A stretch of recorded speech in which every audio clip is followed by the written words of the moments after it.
What's up, everyone? Snowcup the Planeswalker here, coming to y'all with an updated version of my Baron Sengir Vampire tribal deck. I'm just going to delete the old video and upload this one.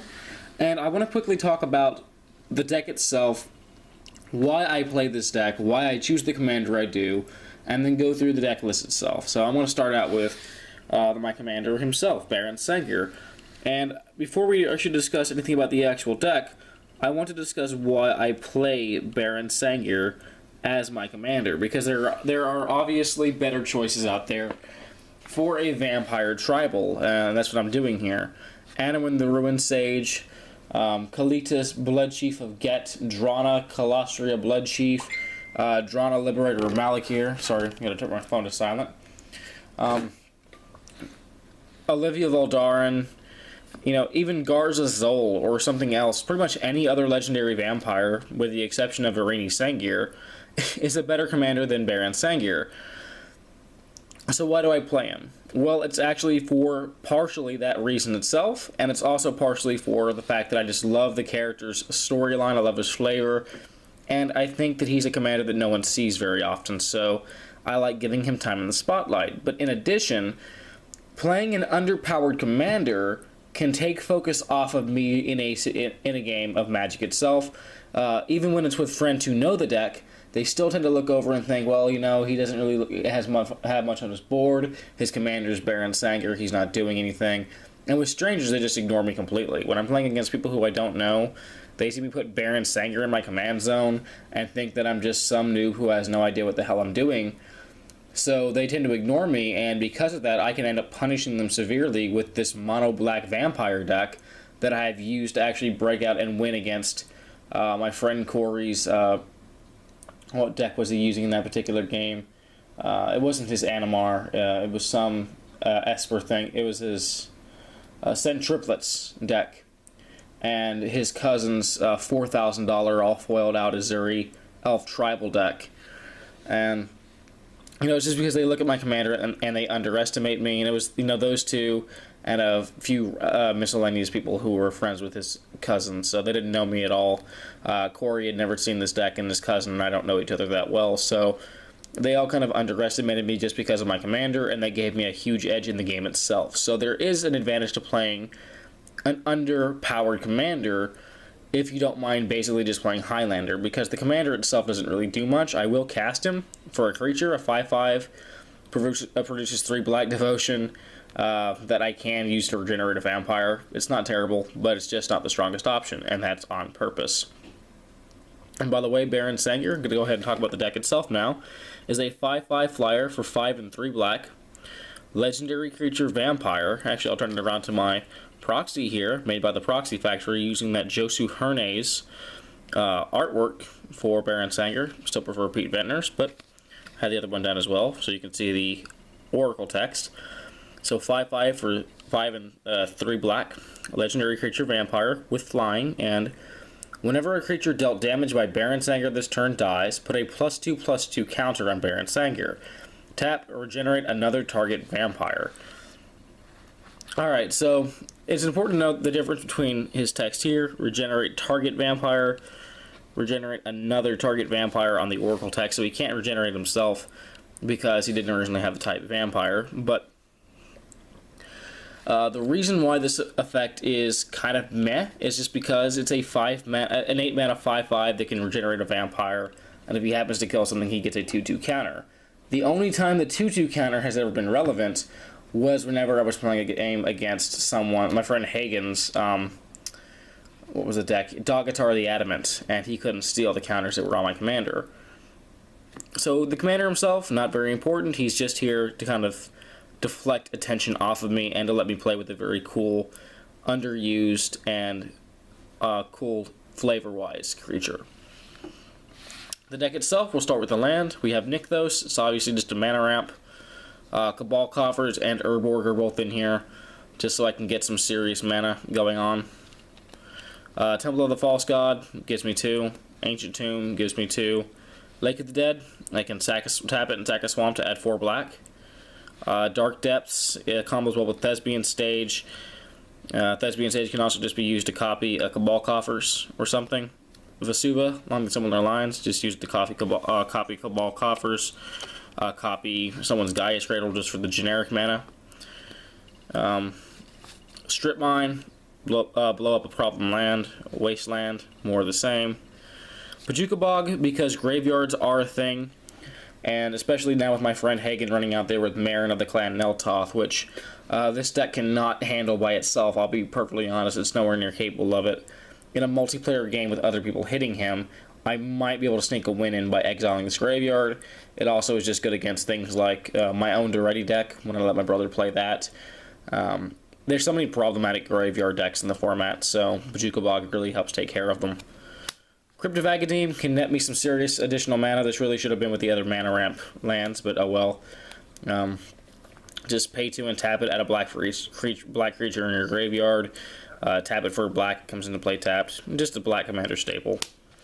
The original Urborg, I don't see enough of this in Commander, honestly. It's a legendary land, taps to add a black, and does not come into play tapped.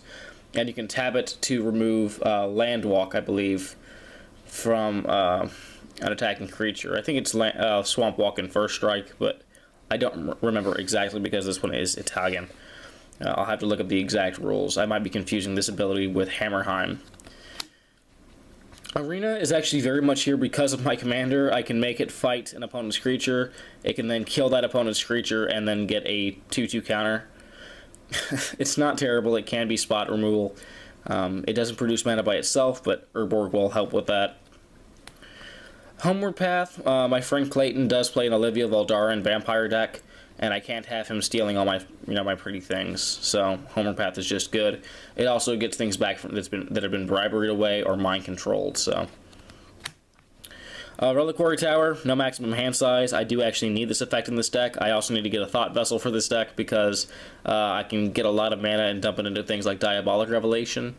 And there's so many X draw spells that make everyone draw in the meta. So Tower is just needed here. And then I think I run 20 swamps. So let's see. 1, 2, 3, 4. I'm working on getting full art lands here. 5, 6, 7, 8, 9, 10, 11, 12, 13, 14, 15, 16, 17, 18, 19, 20. So yeah, 20 swamps. Into the rest of the deck, we have my Mana Rocks.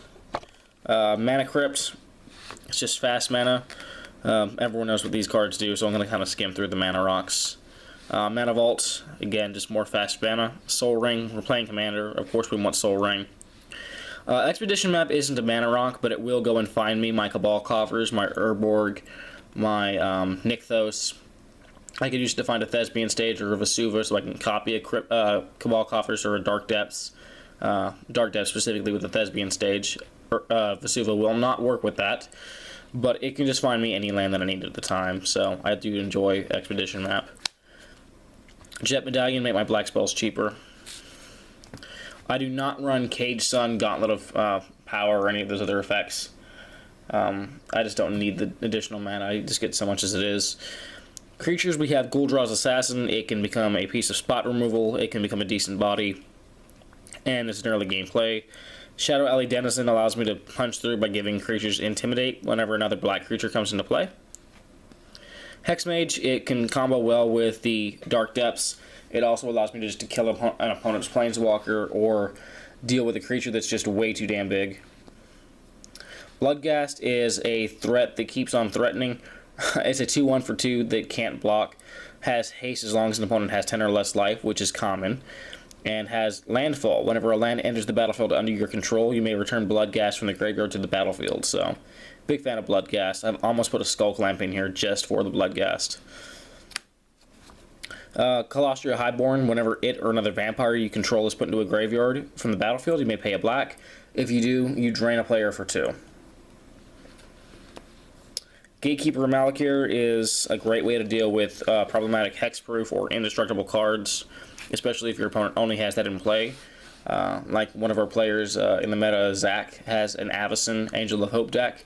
and oftentimes it'll be the only creature he has in play the turn he casts it, and just ends the turn. So Gatekeeper is really good for dealing with things like that, because we can't destroy it with spot removal, and he tends to give it something like Lightning Greaves or Champion's Helm pretty quickly, so we can't target it. Blood Artist, whenever it or another creature dies, we can drain a player for 1. Just a powerful effect. So many things are dying in the format, and this can just net us so much life. Bloodthrone Vampire is good to trigger things like the Grave Pact and Dictate of Erebos that are in the deck. It can also just give us the additional boost to punch in for lethal in a one-on-one situation if our opponent's tapped out. Just sack our board to it and swing in for lethal damage. Drana, Liberator of Malakir. This is the new Drana. Really loving this card. 2/3 for 1 and 2 black, flying first strike. Whenever she deals combat damage to a player, we put a 1/1 counter on each attacking creature we control. It's important to note that since she does have first strike, she'll hit them before our other creatures can deal damage to anything if they don't block her, and then before our creatures will deal damage to anything else, they get a 1/1 counter. So our opponent's assigned blockers may not be big enough to kill them, and we can just take them out of the game with it. So I love the new Drana. I'm really excited for the new Kalitas that got leaked, and I will be definitely finding a room for him in here. But new Drana, the newer Drana is amazing. Pawn of Ulamog, so many things are dying, even under our own control. So getting the 0/1 Eldrazi spawn that we can sack is kind of nice. It's not the best vampire in the deck, but it does give us some mana, and it does benefit us when our things die. Nighthawk, I just love Vampire Nighthawk, and I wanted to play it. A 2/3 for 3 flying Death Touch lifelink. How can you refuse playing Batman? Dark Impostor is removal on a creature, and sure, it does cost 6 mana to do so, but it exiles that creature, so we get around indestructibility, and it gains all activated cards of each creature exiled by it. So it's not uncommon for me to respond to someone fixing to exile one of my own creatures, and then I'll just exile it myself. I've exiled Baron Sengir with it before, just so I can tap it to regenerate a vampire. It has a lot of decent effects. There's just so many decent abilities in the format that we can get with this, so it's well worth running. One of our lords, we have Captivating Vampire, which will give our vampires 1/1, and we can tap 5 untapped vampires we control to gain control of a creature, and it becomes a vampire in addition to its other types. So, big fan of this card. Vampires just don't have a lot of tribal support, and this can help us punch through. Adaptive Automaton is kind of the generic lord. If your particular tribal deck doesn't have any lords, or many lords, Automaton kind of takes care of it. So, in this deck, he's a 2/2 for 3 blood-sucking robot that makes our other vampires gain +1/+1. Vampire Nocturnus is one of the best cards in the deck. 3/3 for 4. We play with the top card of our library revealed. As long as the top card of our library is black, Vampire Nocturnus and other vampires we control gain 2/1 in flying. So this can really just help us punch in for so much damage. Bloodline Keeper is a 3/3 for 4 flyer that can tap to put out a 2/2 flying vampire, and we can pay a black to transform it if we have 5 or more vampires. And when we transform it, it becomes. I'm going to go ahead and just do this now, even though this thing is double sleeved, so I can just show you the transform side. It's a 5/5 flyer that gives other vampires +2/+2, and we can tap it to put out a 2/2 vampire token with flying. Now, it's important to note with this and all transform cards that once you transform it, it no longer has a mana cost, so you cannot add devotion, and it can indeed get blown out by a Steel Hellkite swinging in paying 0. So if you don't block that, a Steel Hellkite can actually kill this by paying 0. It's important. I just felt like that was important to note. It seems like an interesting interaction. I know a lot of people question it. So if you were wondering, there's your answer. Because it does not technically have a mana cost anymore. Falkenrath Noble is a 2/2 flying for 4. Whenever it or another creature dies, we drain an opponent for 1, so it's just a bigger Blood Artist. I love having these effects in the deck. Mirri the Cursed is a 3/2 for 4 flying first strike haste. When she deals combat damage to a creature, we put a 1/1 counter on her. She can get countered up pretty quickly. She's also a decent body, and not a bad vampire. Again, we don't have the best tribal support or the best creatures in general, so I'm very happy to use Mirri the Cursed. Let's see. Probably zoom in a little bit. Sangromancer is a 3/3 for 4 flyer with whenever a creature an opponent controls is put into a graveyard from the battlefield, we may gain 3 life. Whenever an opponent discards a card, we may gain 3 life. So it's just some life gain for us. Can trigger a few combos in the deck and can just bring us back from the brink. Again, we're not the most powerful deck in the world, so we need all the help we can get. I do play Crypt Ghast. It's the only non-vampire in the deck. No, I do not play Narcana Revenant. The reason I don't play Narcana Revenant is because, for me, it does basically the same thing as Crypt Ghast, because I'm never going to be swinging with my mana doubler. Ever. Ever. I'm never risking it. So I'm just going to go ahead and play the Crypt Ghast, skip out on the fact that it's not a vampire, and get the same effect. Plus an Extort, which for me is more relevant than the +1/+1 that I can get for paying a black. I'd rather just Extort the hell out of my opponent anyway. Alright, I know, Sengir Vampire, the card is terrible, but come on, I'm playing Baron Sengir for God's sake. And it isn't a god-awful card, it just isn't a very powerful card. 4/4 for 5 flyer with whenever a creature damaged by it dies this turn, we get a 1/1 counter on it, so not super impressive. But it's on flavor, so I had to run it. Anowon the Ruin Sage, it does not play nice with Crypt Ghast, but no, we gotta do what we gotta do. At the beginning of your upkeep, each player sacks a non-vampire creature, so unless we have Crypt Ghast in play, we're not affected by this, but every opponent pretty much will be. Malakir Bloodwitch is a 4/4 for 5 flying pro-white, which in my meta has been useful, again against that Avacyn player especially. Whenever it enters the battlefield, each opponent loses life equal to the number of vampires we control. We gain life equal to life lost this way. So if we're playing a 4-way game, we have 3 opponents, and we have 5 vampires. Everyone loses 5, and we gain 15. I'm a big fan of this. It's just a lot of value on a single body.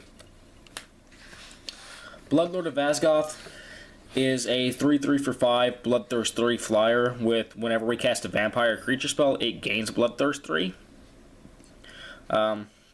Again, it's one of those cards that's kind of a staple in a vampire deck and easily one of our best support cards. Sengir Nosferatu is kind of a pet card for me. In addition to being on flavor for Baron Sengir, it's a decent card itself. A 4/4 for 5 flyer that we can pay 2 to turn it into a 1/2 bat, and we can pay 2 to turn it back into Sengir Nosferatu. So I oftentimes have just assign this as a blocker, turn it into a bat, and then turn it back into Nosferatu to kind of act as a blink/fog effect.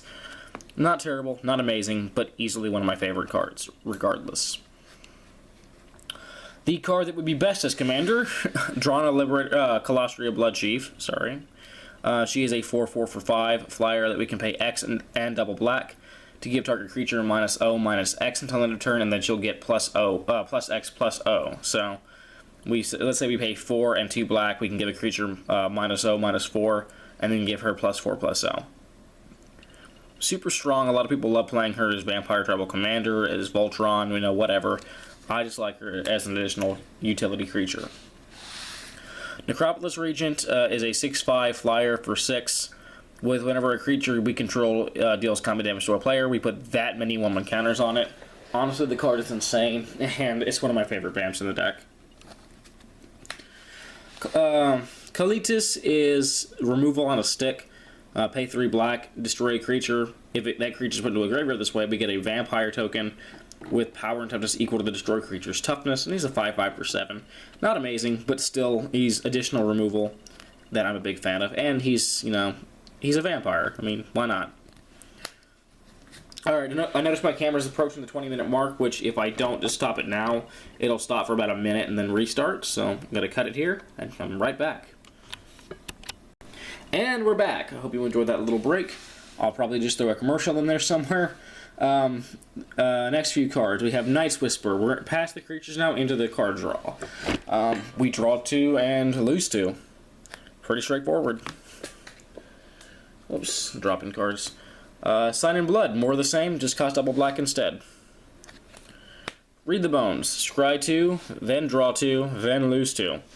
Probably one of the best cards we have for card drawing in mono black. Big fan. Alright, let's see here. Let's see if I can't set this up a little bit better now, because this setup is not working so well anymore. That works. Into the tutors. Vampiric Tutor, flavorful, powerful, staple. Demonic Tutor, powerful, stable, needs no introduction. Grim Tutor, because I had it, and I figured why not. We search our library for any card, put it in our hand, and lose 3 for 3 mana. It is better than Cruel Tutor, which I have considered getting for the deck as well. Diabolic Revelation is my favorite. For one, it's super cheap to buy. You can get it for like $1. It's pay 3, 2 black, and X. Search your library for up to X cards and put those cards in your hand, then shuffle your library. So, yeah, with all those additional mana ramp we have, with all that mana ramp between Crypt Ghast, Cabal Coffers, Nykthos, and the ways we can copy Cabal Coffers for even more mana, this can just find us any win condition we need, or, sets of win conditions in case we deal with one of our own, and just seriously put us ahead of the game. Removal. Go for the throat. Kill a non-artifact creature. Dismember. This is actually a really beautiful altar dismember that I had done by my friend Helen over at Fiddlesticks Altars on the MTG Altered Art Facebook group. I really love this, but obviously giving neg5 for 1 and 4 life is pretty sweet. Hero's Downfall can kill a creature or a Planeswalker, which, again, meta call if you need to kill the Planeswalker. I'm a big fan of Downfall in Commander. Board wipes, we have Toxic Deluge because it's the best black board wipe in the format. Decree of Pain, which I feel is the second best in the format. I'm not a big fan of Damnation. I just don't think it does enough. I'd rather draw a bunch of cards and have the option to cycle it so it can't be countered. Draw my card off cycling it. Give all creatures -2/-2 until end of turn. And do it at instant speed. So, Decree of Pain, it's just got some different modes on it. I much prefer it to cards like Damnation, at least. Overwhelming Forces is really good for the 1v1 games, or if we just want to single a player out, make him the target of all the different attacks, draw hate away from us, because when people see small blood on the water, they tend to bite. And we can, again, get some massive card draw. Withering Boon, because I am a scumbag blue control player at heart, and I need to have at least one counterspell in every deck. Pay 3, counter target creature spell. So, it costs 1 in a black, we lose 3 life, but we can counter a creature. That's good enough, because no one expects the mono black deck to counter their commander. Exsanguinate is one of our win conditions with all of our mana ramp. Just each opponent loses X life, we gain life equal to all life lost this way. So again, we cast this for 14 and 2 black. Each player loses 14 and we gain the sum of however much they lost. Pretty strong, pretty flavorful, pretty fun. Blood Tribute costs 6. Kicker, tap and untap vampire we control. Target opponent loses half his or her life total rounded up. If Blood Tribute was kicked, we gain life equal to life lost this way. So, again, just a lot of life gain. We have some painful cards in the deck. We really just need all the life gain we can get. And this card does it well. Into some enchantments, we have Attrition. This is removal just by sacking a creature to destroy a non-black creature. This can be a bad meta call against a lot of decks in the meta. This doesn't do anything. Specifically against anything my friend Clayton builds, more or less. And against my friend Hagen's Marin deck, this does nothing. But against the majority of other decks, it actually does do a lot of work in the format. But I don't know, if your meta doesn't call for it, if it's very heavily black, you may want to swap this for something else, for something a little bit better. For Phyrexian Arena, because we want our card draw, no matter what the cost. Necropotence for more of the same, just a super powerful card, and there's no way we weren't playing it. Dictative Erebos and Grave Pact, because we're that scummy black player that likes to make you lose things for us losing things, and we're happy to sack things to make you get those big creatures out of our way. I do run Sanguine Mono Exquisite Blood. It's flavorful, it's powerful, we need a win condition sometimes. And sometimes games go on way too freaking long, and we just need a way to end it. And this can really just help out with that. Artifacts, we have Lightning Greaves to protect our commander, or to protect anything we really want to keep. Very rarely will I grieve up Baron Sengir. I almost always use this on Crypt Ghast, to be perfectly honest. Darksteel Plate, more of the same, and again, usually ends up on Crypt Ghast. Blade of the Bloodchief, whenever a creature is put into the graveyard from the battlefield, we put a 1/1 counter on the equipped creature. If the equipped creature is a vampire, it gets 2 1/1 counters instead. Costs 1 and equips for 1. Solid for us. Lasher is the living weapon that gets 1/1 for each swamp we control, and we can equip it for 2 Phyrexian black, so just powerhouse in this deck. Door of Destinies, we name Vampire, we play a bunch of vampires, we make our vampires stronger. Pretty straightforward. And then final card of the deck is Sorin Markov. He's the only Planeswalker I run. I know Lily of the Dark Realms would be pretty good. Liliana Vest would be a nice tutor. The new Ob Nixilis could be decent for removal and card draw, but I like to keep it flavorful. I want to keep the Vampire in the deck, and his -3 is overpowered to sell anyways, so yeah, Markov is our only Planeswalker of the deck, and I am perfectly okay with this. Alright, so before we end the video, I want to quickly talk about a few things, because I know a lot of people have different opinions on what they like to run. Number one, no, I don't run Thief of Blood. I don't think Thief of Blood is a good card. I don't want to take 1/1 counters away from all my other creatures, which I have a lot of in this deck. I don't care that it gets rid of my counters on Dark Depths. I have Thespian Stage and Vampire Hexmage to do it. I have tutors to find either card that I need in the form of Expedition Map for Thespian Stage, or Demonic Tutor, Grim Tutor, Diabolic Revelation, or Vampiric Tutor for either Hexmage or for Thespian Stage if I happen to have the Dark Depths in play. I don't care about having an additional way to do it, because I can do it well enough as it is. I don't think Thief of Blood is a good card. I really just don't. Yes, I know it kills opponents' Planeswalkers. I know if your opponents are playing a bunch of 1/1 counters, it's a good card. So maybe in your particular meta it is. But because of my own, I can't really see the advantage of wanting to run it in a deck like this. There's a lot of other cards out there that I see people running in Vampire tribal decks that I just don't run. Again, they're kind of Revenant. I don't want to swing with my mana doubler. And also, because of how much black mana we add in this particular kind of deck, I feel like our opponents would see the Revenant and think that I'm just going to swing in for lethal damage, so they had to remove it immediately, whereas the Crypt Ghast is kind of like, okay, well, he can make additional mana, but I don't really know I want to remove that over this creature that's just, bashing my face. So it kind of also calls, again, for the meta, how they assess the threats, but I feel like Crypt Ghast goes more under the radar than Revenant does. So, again, feel free to adjust the deck if you want to build it based on your own meta. You can obviously upgrade it by removing some of the flavor cards and just going for strictly better versions, but I have a lot of fun with Baron Sengir, and he's honestly become one of my favorite commander decks. I also have a Daretti Scrap Savant deck, which is my baby. He's in this deck box right here. In the deck box directly behind Baron Sengir, I have my brother's Daxos the Return deck that I'm tuning for him.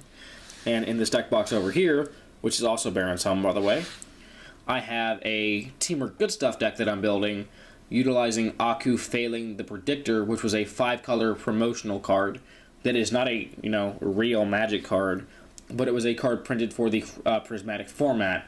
So if you're curious about that, you can look that up. I've gotten several people, everyone in my group's permission to use it, and even Sheldon Menery himself has said that he wouldn't mind if an opponent player used it against him because he feels like it's a fair card.